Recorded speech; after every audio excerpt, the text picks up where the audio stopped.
Channel को subscribe करने के बाद घंटे को दबाना ना भूलें ताकि भविष्य का हर एक वीडियो आप सरलता से देख पाएं।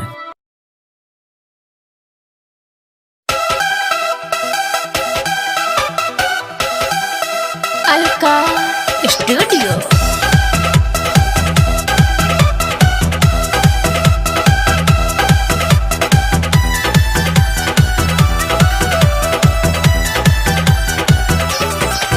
नहीं देखनी हम रहुआ से ज्यादा है, हमरा रहते फसौले जी दोसर में है, दोसर में है। नहीं देखनी हम रहुआ से ज्यादा है, हमरा रहते फसौले जी दोसर में है।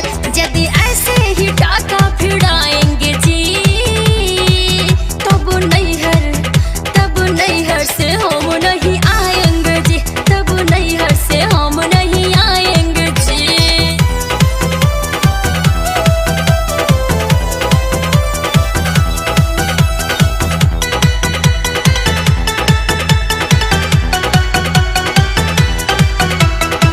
रोज के रहु रे है करना हमा, 100 दिन के चक्कर में कोरे डरमा,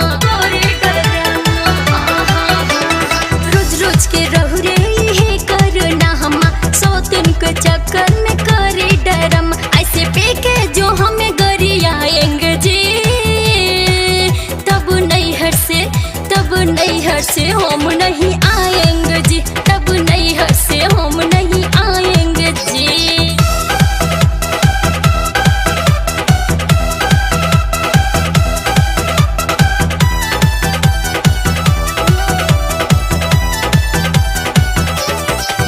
जब से आईनी नैहर में लगौले निशाना, गौतम भइल बावे हमर दीवाना।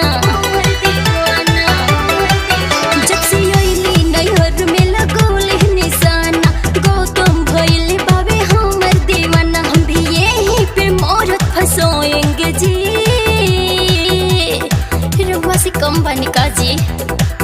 तब नैहर से हम